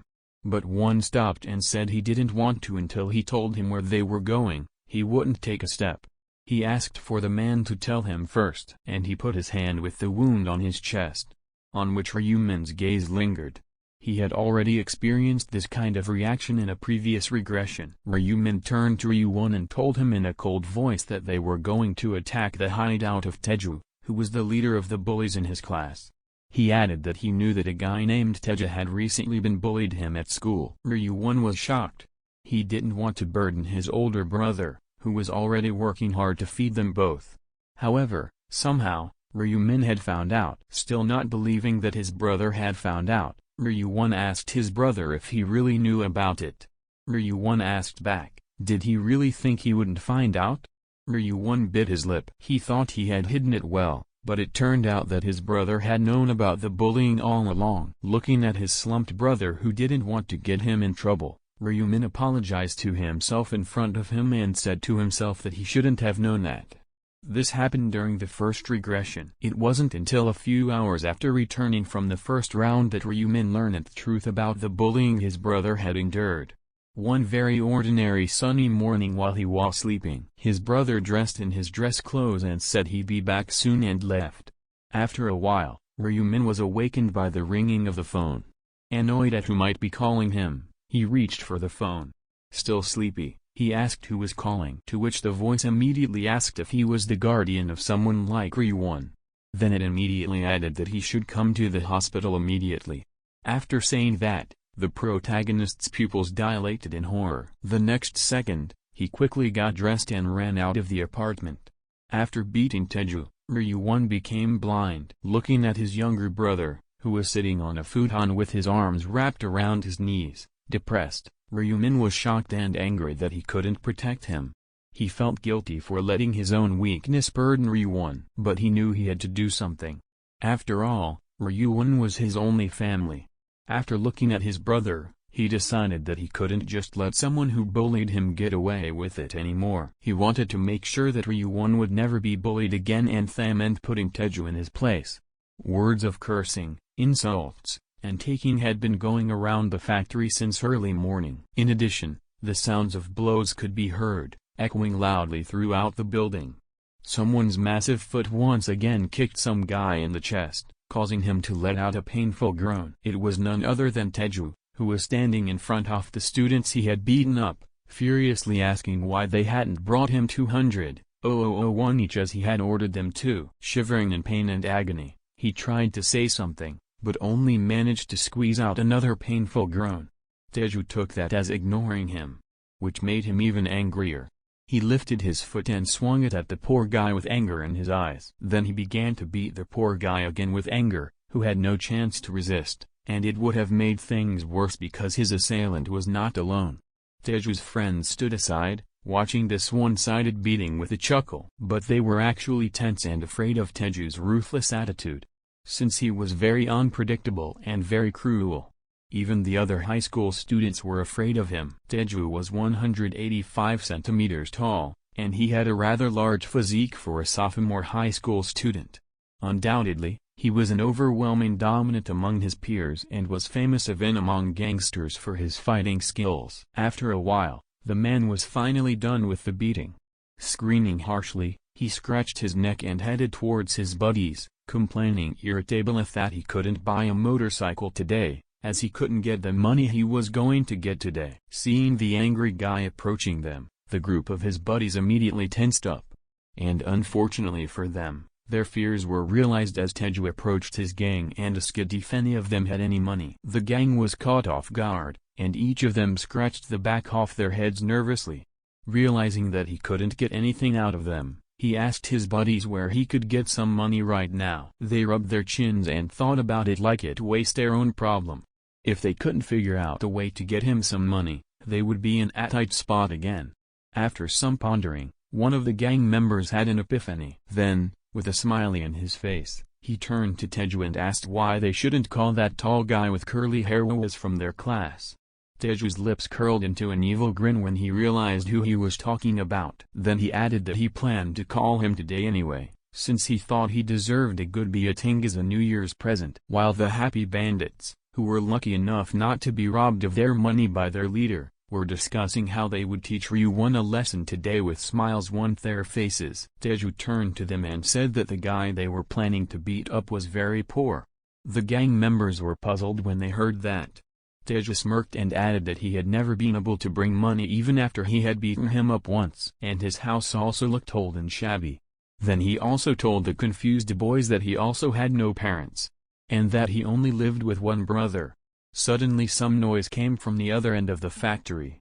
All the hooligans stopped to listen. Stomp. Footsteps were being heard in a quiet abandoned factory. Not one, but at least two pairs of footsteps. Pretty soon, two people appeared in front of the bullies. As it turned out, it was Ryumin who confidently entered the building while Ryuwon hesitantly followed behind him. Taeju's surprise was hard to describe in words as he couldn't have expected his victim to come to him. With a gloating smirk, he turned to his curly-haired, insecure classmate and asked if he thought bringing his friend along would make a difference. He shouted at Ryuwon in a furious voice, hurling insults at him. This behavior of his Taeju frightened the guy, causing him to start mumbling apologies, as well as grabbing the edge of his nonchalant brother's clothes. While Taeju was somewhat satisfied with Ryuwon's reaction, he couldn't help but feel a bit unsatisfied. The expression on the other's face did not change. Unable to bear being ignored any longer, he asked Ryuwon in an irritated voice who he had brought along with him. Before he could say anything, Ryumin stepped forward with a smile on his face and confidently stated that he was his older brother. Taeju laughed, then turned to Ryuwon, who was standing behind his older brother, and reminded him that he had already told him to watch his language if he didn't want to get beaten up. And now he had come with his older brother to his hideout to get revenge. With a mocking smirk on his face, Taeju kneaded his fists and told Ryuwon that he and his brother would die today. Then turning to one of his minions, he nodded and ordered them to act. The latter, not realizing what he was getting into, nodded in agreement with a happy smile. Leading their leader standing behind and watching, the gang of hooligans of three headed straight for the two brothers. As they warmed up, the bandits marveled that someone had dared to challenge Taeju himself. The guy who went first turned to Ryuoni and asked him if his brother had fought well. He then approached Ryumin, who was looking at him with a nonchalant gaze, and mocked his height and asked him if he was ready to start. But all he got in response to his question was a fist that hit him in the face with great force. With a painful cry, he fell backwards and fell on his back, right in front of his friend, who had not expected such a turn of events. When he saw his friend's defeat, he immediately rushed at the protagonist, intending to strike him with his fist. However, Ryumin was unable to dodge the blow, as he was able to take a step backwards. Taking advantage of the fact that the opponent was open to attack, the protagonist struck him in the jaw with his fist. The blow was so strong that the bandit let out a painful scream and flew a few meters away, hitting some debris behind him. At the same time, the bandit who had already recovered from the blow, as well as the remaining bald guy who was shouting angrily for him to die, rushed at Ryumin again. However, this joint attack was of no use at all, as all they got was 2 blows to their faces. At the same time, Taeju was watching his buddies being beaten up and crawling on the floor with painful groans. Chuckled with a contemptuous smile on his face. Calling them trash to himself, he realized that those guys were no match for Ryumin. With the anticipation of a good fight, he wondered how well such a small and lanky man could fight. But now he had an answer. There was nothing special about it, although his boxing skills seemed pretty decent. To Taeju, who had experience in a sport, there was nothing special about it. As he walked past the fallen members of his clown team, he turned to Ryumin, noting that he seemed to have learned boxing from somewhere, and that he thought he could do something about it. Taeju mockingly said that he didn't take into account one thing, and that was how big the difference in weight was between the two of them. Taeju was 185 centimeters tall and had a sturdy build, while Ryumin was 165 centimeters tall and looked frail. The difference in weight classes was obvious, and one could easily predict the outcome of the fight between the two without even watching it. However, to the bandit's surprise, Ryumin didn't look scared at all. With a smile on his face, he turned to the big man and asked him if he was watching the news. Irritated, he looked at the protagonist and asked what he was talking about. Ryumin clucked, while Taeju's forehead veins swelled up. Unable to bear it any longer, the big guy lunged at the protagonist, shouting curses at him. But to his surprise, he easily dodged with a quick turn of his head. Most people would have been stunned and staggered by such a blow, but Ryumin managed to avoid it effortlessly. Taiju continued to throw punches with his arms and legs, trying to hit Ryumin, but to no avail. He had hoped to gain an advantage in the fight by making the first move, but things didn't go as planned, as the guy in front of him was somehow miraculously able to easily dodge all of his attacks. At some point, Taiju felt tired as a result of his active actions. Once again, he looked at the guy in front of him, who seemed blurry due to his fatigue.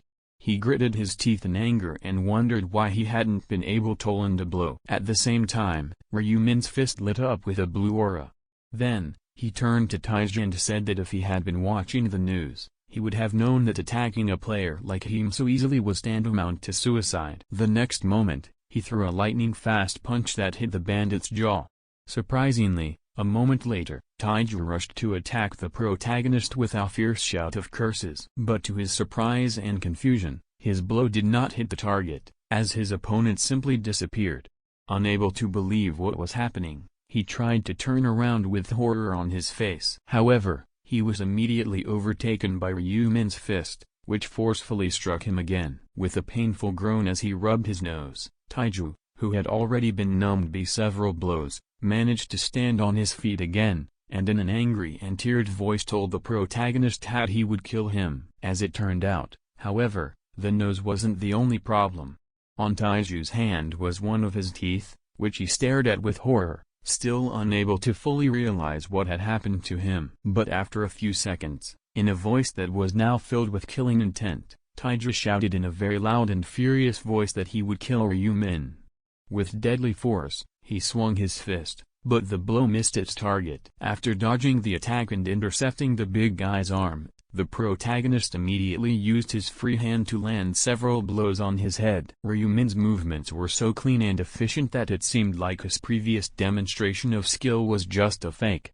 Taiju's cronies, having come to their senses, watched in surprise and confusion as their ringleader was humiliated. Once again receiving several blows to the face, he turned around and looked at Ryumin angrily, wondering how long he was going to aim for his face. However, he realized that in order to win, he only needed to land one blow, after which he would have a good chance of winning. With firm determination, he once again lunged at the guy in front of him, who nonchalantly continued to stand still. Gritting his teeth, he tried to land the blow that was his only chance of victory. But there was no miracle, and the next moment Ryumin's foot appeared in front of his face, which kicked him in the face and threw him back against the wall he had hit. The main character called Taiju's name and looked at him with an icy stare as he stood on all fours, breathing heavily and moaning painfully. And looked at him with a chilling gaze. He asked in a cold voice if he was in pain. What he saw on that fateful day was forever imprinted in his memory, and was something he would not be able to forget even after hundreds of regressions. That was why, as he looked at Taiju, who now looked like a pig begging for mercy, he decided that if he didn't want to repeat off that hell, he had to do everything he could to make sure it didn't happen. Taiju's vision blurred for a moment as he saw Ryumin's fist approaching him again. As much as he didn't want to admit it, attacking alone wouldn't solve anything. He instinctively raised his hand to block the blow, but to his surprise Ryumin simply took his hand in his own. With a villainous smile on his face, he looked at the bandit and told him in a cold voice that he shouldn't have messed with his little brother. The next moment, the sound of bones breaking was heard. Taiju's face showed a look of confusion and bewilderment. But the next moment, he cried out in pain while looking at his fingers, which were twisted in different directions. Not paying attention to the bandit's cries, Ryumin immediately grabbed his other hand, the fingers of which were still in a normal state that needed to be fixed immediately. Feeling the guy's grip on his hand and realizing what was about to happen, Taiju's eyes filled with a horror and despair that he had never experienced before in his life. The next moment, another heartbreaking scream was heard, accompanied by the crunch of bones breaking. At the same time, the gang members who were watching from the sidelines started to run away in a panic, realizing that if they didn't do it now, they might suffer the same fate. For Ryuwon, hearing and watching this was too much for him, so he turned away. Standing over Taiju, who was sitting on the floor with tears in his eyes, moaning painfully, Ryumin coldly asked him if he knew what would happen then. The bandit, in tears and trembling from the pain, immediately stammered that he knew, then promised that he wouldn't touch him again. Smiling, the protagonist replied that it was the right decision. But the next moment, he grabbed Taiju's hand and added that he needed to make sure that Taiju didn't change his mind. The bandit's eyes, which had calmed down a bit, became terrified again. He tearfully begged the guy not to do it. But a moment later, Taiju's heartrending scream echoed through the abandoned factory, followed by a voice that promised that if he wanted revenge or to report him to the police, he would find him wherever he was hiding. At that moment, a deep-seated fear took hold of the bandit's mind for the first time in his life. Walking down the night street, illuminated by the light of lanterns, Ryuwon couldn't stay in the dark any longer. In a hesitant voice, he turned to his older brother Wo was walking in front of him, asking him where he had learned martial arts. However, this was impossible, as Ryumin had been working part-time to earn a living since he became a high school student. Turning to his younger brother, he replied that just like the news said, players could use their abilities in the real world. As an example, he pointed to his hand, which shone with a bright golden light. In the next moment, a black dagger appeared in his hand, causing Ryuwon to gasp in surprise. Shining with excitement, he pointed his hand at the dagger and asked Ryumin in surprise how it could appear out of thin air. With a grin, he replied that it was called an in-game inventory that could be used to summon weapons and other useful items. While Ryumin was putting the dagger back into his inventory, Ryuwon remembered what had happened at the factory and asked in the same surprised voice if his quick movements were also from the game. Ryuwon replied that it was, adding that it was because his dexterity stat reached level 11. Then when his younger brother asked him if he was talking about stats from the game, he answered in the affirmative, saying that normal people's agility stats were around 3 points, while professional athletes could reach 10 points. Ryuwon followed his brother and asked what would happen if his level increased, and he replied that he didn't know because he had never had it before. He added to himself that it was about this life. Of course, he didn't plan on revealing that he was a regressor, since he had already done so. The first time had been when one had been kidnapped by a player. Even though he was able to get revenge, he didn't want to feel those emotions again, much less have his younger brother suffer for it. Turning to look at Ryuwon, who was following him, he told himself that he had to prepare himself to protect him in the upcoming fight between the players. After asking one if he was hungry, he offered him breakfast at dinner. Hearing this, he nodded happily with shining eyes. After they entered the nearest store, Ryumin immediately headed towards the ATM. When Ryuwon saw this, he asked where he was going, saying that the noodles were in a different place. Ryumin turned around and told him to wait for a few minutes. He went to the ATM and inserted his card. He looked at the screen and thought to himself that this was all he could save up to that point. His balance was 133,201. After selecting a transaction amount of 100,001, he pressed the button to confirm the transaction. Seeing the huge bills in his older brother's hands, Ryuwon was surprised to see why he needed so much money, to which the protagonist replied that he needed it for something. When Ryumin approached the noodle shop, he asked his younger brother what he wanted to choose today. Hearing his older brother's words, he was confused. Then he said in an uncertain voice that this place was selling quite expensive noodles. But Ryumin replied that it was fine, and they could afford to choose something here today. Then with a smile on his face, he asked if he was going to eat cheap noodles for the new year. Ryuwon replied that he wouldn't want to, but then they might not have enough money for food in the future. The protagonist replied that today he didn't have to worry about that and could choose what he wanted. At a young age, he had never dined out like everyone else. Of course, he wanted to try it too. Trusting his older brother's words, Ryuwon excitedly grabbed a chili pork belly from the counter and said in a joyful voice that he would have it. Watching his brother being happy even for such a small thing, Ryumin couldn't help but be happy for him. Ryumin approached Ryuwon, who was shining with happiness, and suggested that they go to a restaurant together sometime and order some roast beef. But Ryuwon smiled the happiest smile Ryumin had ever seen and replied that there was no need, as he had more than enough of what they had bought today. Seeing how happy his brother was, the protagonist told him to wait for only 5 days, after which he could eat as much meat as he wanted. Ryuwon took a piece of meat with his chopsticks and put it on a spoonful of rice. Ryuwon, shining with happiness and anticipation, put the spoon into his mouth. After chewing it, he happily said with a happy face that it was delicious. Seeing that his brother was happy, Ryumin couldn't help but smile, then told him to eat some more. Seeing his brother suddenly get up from the table, Ryuwon excitedly asked where he was going, to which the protagonist told him to wait for him. When he returned, Ryumin loudly slammed his hand on the table, placing his pen on it.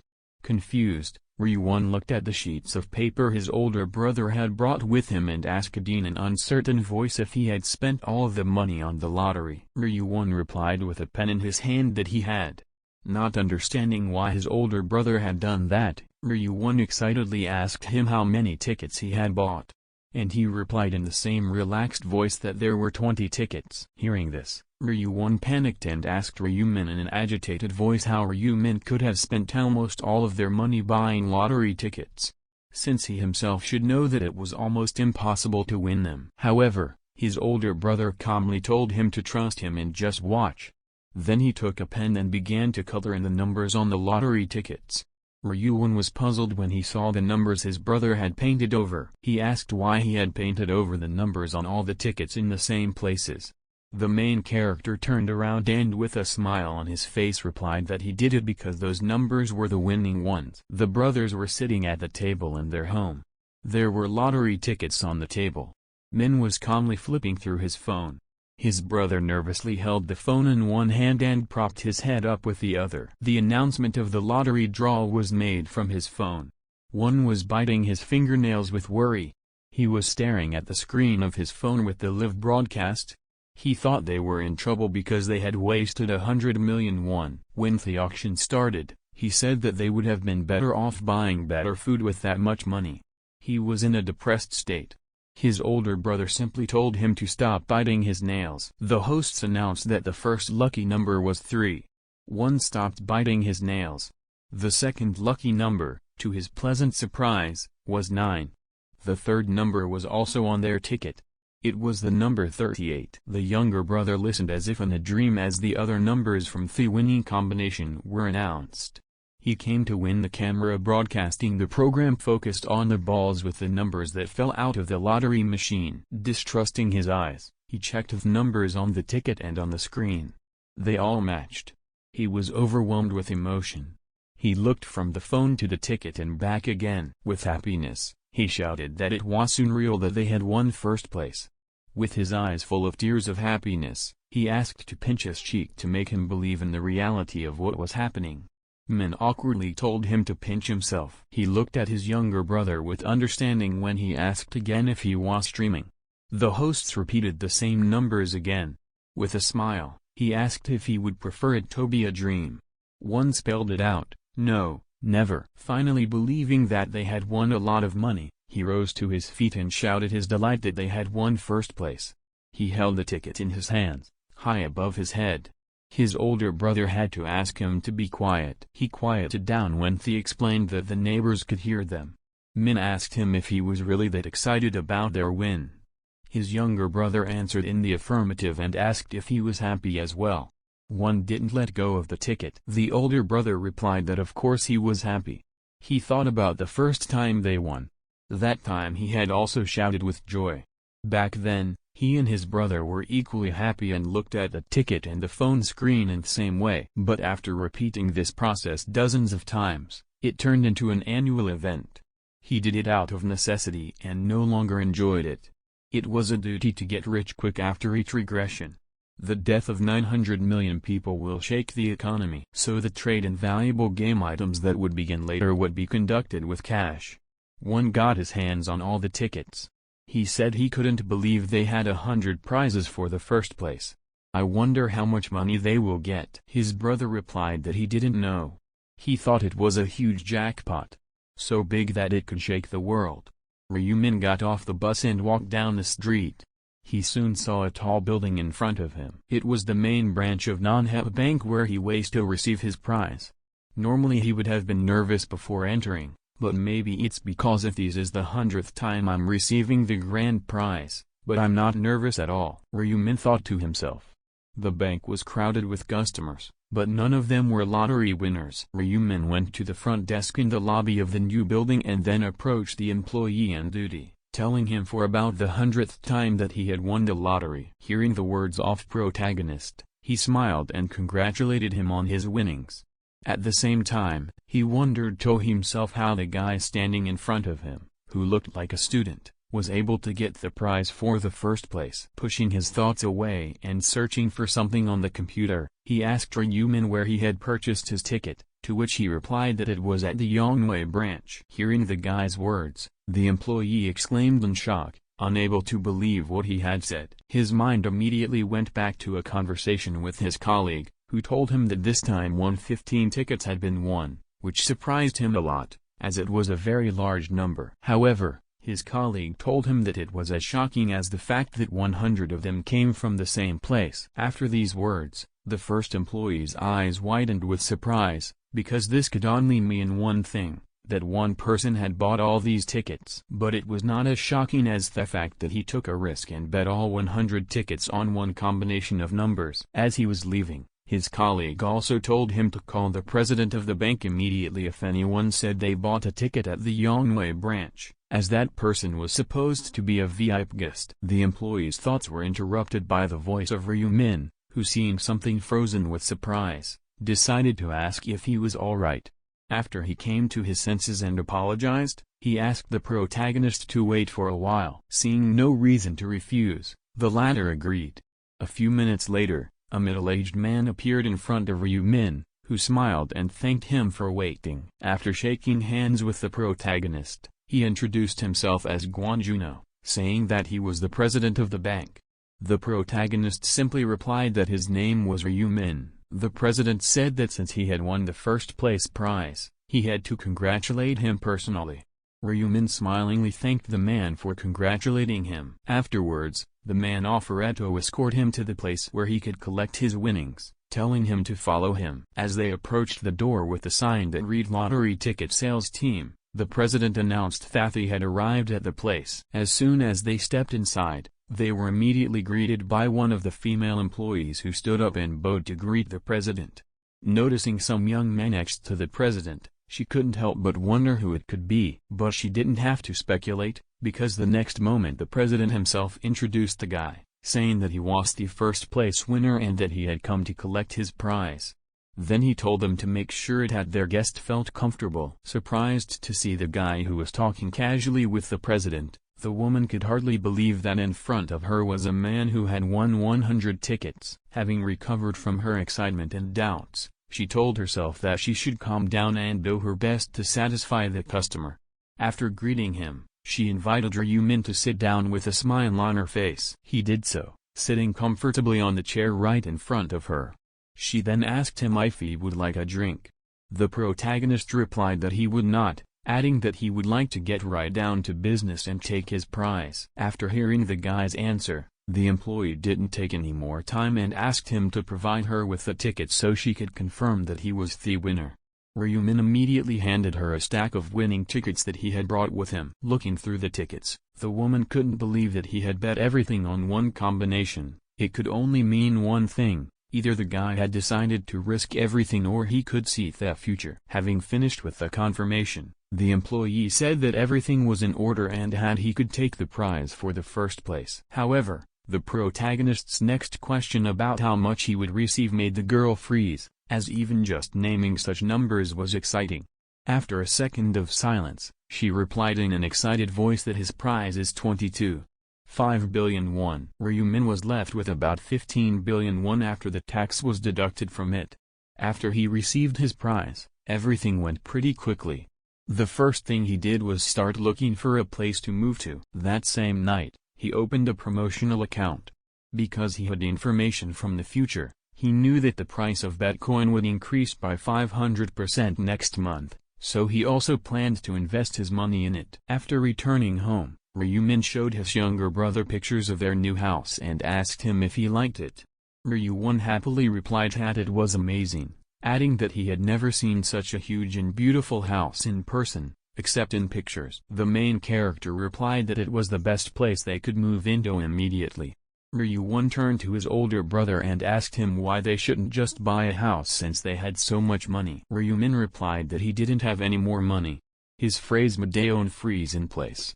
The protagonist casually added that he had invested all 14 billion won in Bitcoin. When his younger brother heard this, he froze in place again, unable to understand how his brother could so easily say that he had invested 14 billion won in Bitcoin. Ryumin approached his younger brother, who had turned into a statue, and patted him on the shoulder, assuring him that he hadn't done it without thinking. Then hugging Won, he added that this time he would definitely be able to make money, since he had seen 4 sets of numbers in his dreams in the lottery. After his older brother's words, the eyes of the naive Ryuwon shone with admiration, as he had only heard of people seeing the lottery numbers in their dreams. Realizing this, he immediately grabbed Ryumin by the shoulders and began to shake him, excitedly asking him if he remembered the numbers, adding that he should never forget them. The protagonist broke free from his little brother's grip, thinking to himself that he couldn't forget them if he'd done it countless times. Ryumin turned to his brother and suggested that he eat outside before heading out. One asked in confusion where they were going. The protagonist replied with a smile on his face that they were moving today. At the same time, at some unknown location, an equally unknown man slammed his fist against a concrete wall. The unknown man was a rather young guy who, for unknown reasons and against common sense, hit the wall with his fist, leaving a rather large dent.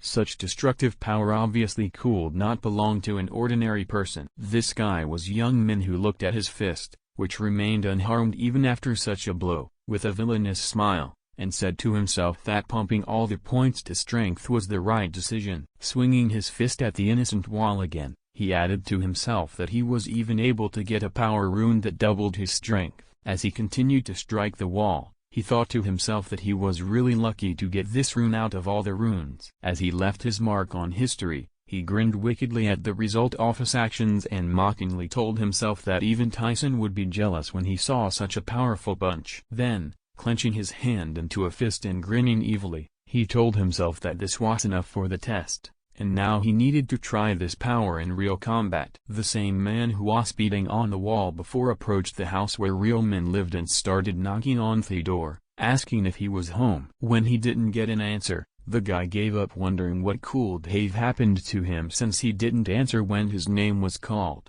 Remembering what happened that day, his eyes filled with anger. Remembering the guy's face, he couldn't help but curse him, adding in a cold voice that he wouldn't let him go so easily now. His eyes filled with hatred and rage, he couldn't forgive the guy for the way he looked at him that day. Gritting his teeth, he promised he would kill him for it. Starting to pound on the door with renewed vigor, he said with envy in his eyes that even if they were both players, the loser is still a loser. That's why he should teach him a lesson to make him remember his place forever. Stopping knocking so hard, he told himself that it was obvious that the one was hiding inside his house, wondering why then the one was not coming out. Having stopped knocking, he leaned against the door with a sly smile and listening, he said in a loud voice that it looked like he wasn't home, adding that he had no choice but to leave. Continuing to stand at the door, he angrily told himself that he must be huddled in a corner, not even breathing, to keep from opening it. This made him so angry that he made the decision to break down the door. However, his thoughts were interrupted by a voice calling him a student. Turning around, he saw an old man standing on the stairs, who turned to him and asked him what he was doing at that door. He asked the old man why he should care and then asked him if he was the owner of the house. Hearing the guy's question, the old man, adjusting his glasses, replied that he was the owner of the house. Then he asked the guy again if he had come to meet a friend. For a second he froze, not knowing what to say. He quickly adjusted himself to the situation and smiled and said that he had indeed come to see his friend. Then he asked the old man if he could open the door for him. He added that he had suddenly lost contact with his friend and now he didn't know how to get in touch with him. Hearing this, the old man was shocked. Then he told the guy that it was now an empty apartment as the student who lived there had moved out. Hearing this, the guy immediately asked the owner of the house if he knew when and where the student had moved to. He replied that he had moved today, but he didn't know where he had moved to. Hearing the old man's answer, The guy was furious and he clenched his fists in anger, wondering how he could have left without telling anyone. Arriving at the huge glass building, which was the size of a skyscraper, one exclaimed in surprise and admiration.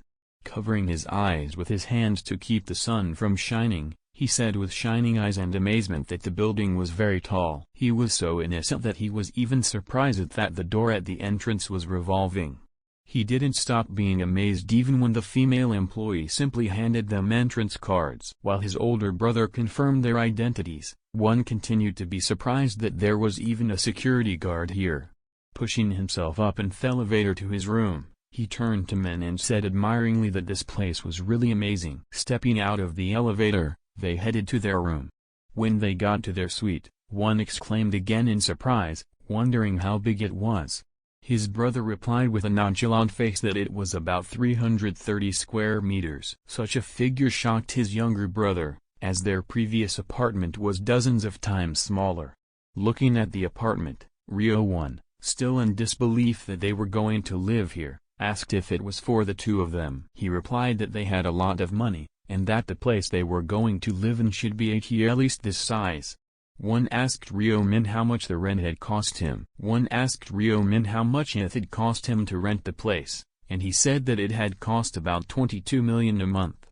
The rent alone made his younger brother's head spin. He thought to himself that not so long ago he was still concerned about the price of meat, which at the time seemed very expensive to him. Following his older brother, who was still looking at the apartment they would be living in, one asked him if they could choose something cheaper. He shook his head negatively and replied that the more expensive the services were, the higher the security, which was their priority. After all, on the 1st of every month, all players fall under narcolepsy, and it was the period that was the most vulnerable for all players. During this time, they become vulnerable to disasters such as fire or earthquakes, but the biggest danger was not cataclysms, but the assassins hired by other players. And so, when the time came, players would need to prepare to have their bodies in as protected a place as possible when moving to another world. It didn't matter how strong and extraordinary you could be in the other world, since it all ended if a person died in the real world. After finishing his thoughts, Ryumin turned to his brother, who had already settled in a bit, and asked if he liked the house. Ryuwon enthusiastically replied that it was beautiful, and then asked why he was asking. The protagonist smilingly replied that he just wanted to make sure he liked it. Suddenly, one's face became a little sad. He then apologized to his older brother in an uncertain and worried voice. Ryumin looked at him in confusion, not understanding what he was apologizing for. Ryuwon continued in an upset voice, saying that since he would be transferred to another world next month, he would stay here and enjoy it alone. But this sad atmosphere was broken by Ryumin, who patted his brother on the shoulder. Asking one why he was so sad, he added that he didn't believe that he would return for the next tour, to which he replied in a more confident voice that he did. After rising to his feet, the protagonist told his younger brother to stop thinking about nonsense and follow him, as he had heard that the Korean hall on the second floor was serving very good food. To which he also went up and nodded affirmatively. Suddenly, a message arrived on Ryumin's phone. After reading the message, he realized that the person knew that he had moved, but he continued to ignore him as he had no desire to meet him in real life again. Putting his phone in his coat pocket, he thoughtfully decided that he would probably make it another world. The day after the move, a sleepy Ryumin came out of the bedroom. Was surprised to see one who was dressed in street clothes, going somewhere. When he asked him where he was going, one happily replied that he had ordered some rice cakes and was going to pick them up. Still sleepy Min didn't immediately realize what he was talking about. As far as he could remember, this had never happened before. Although regression did not guarantee that everything would happen exactly the same way as in the past, it was a significant change. Turning to his younger brother, who had already packed up and intended to go, the protagonist asked him why he had decided to buy them. To which the latter replied that he was going to give them away to the neighbors, as a gift to celebrate their moving in, as he thought it would be good manners. Men thoughtfully replied that being on good terms with the neighbors was a great idea. Pleased at his older brother's praise, one said that he could distribute them himself, adding that the latter could stay here and rest. However, the latter disagreed, replying that they should distribute the gifts together. He then told him to wait for a while he went to change his clothes. After a while they rang the bell of the first apartment, from which a voice came out seconds later, asking who it was. Re-1, with a smile on his face and a cake in his hands, could naturally inform them that they were their neighbors who had just moved in, and now came to greet them. Opening the door, a middle-aged woman with a smile also greeted them. Then noticing that the two looked very similar, she asked if they were twins. To which one smilingly replied that they were. Handing the woman a rice cake, he advised her to eat them while they were still warm. After the woman took the gift, they said goodbye. Then after some more time, they continued to greet their neighbors, continuing to give them gifts. Almost done with greeting the neighbors, and heading to the last place by elevator, one said in a tired voice that he didn't expect gift-giving to be so tiring. Men cheered him up by saying that as soon as they were done, they would go home to rest. Walking down the corridor, the protagonist turned to his younger brother and asked him if he knew that the floor they were on was a penthouse, which had 2 floors 44 and 45. Hearing this, the latter replied in surprise that the owners must have been incredibly wealthy. While one was ringing the doorbell, Ryo-min was thinking to himself that their real I must have been either someone from a rich family or a celebrity in such a place. To Ryo-one's surprise, no one answered his call, causing him to have thoughts that perhaps no one was home. Pressing once more and getting no answer, he turned to his older brother who was standing by the wall and said a bit confusedly that it looked like no one was here. Turning around, they were about to head for the elevator, but the sound of the doors opening made them turn around. The person they saw in the next moment shocked one, while Ryo-min, although a little surprised, didn't change his face much. In front of them was a girl who had a beautiful appearance and was dressed in elegant clothes, who was looking at them with incomprehension. Her name was Seo Erin, and she was a famous actress.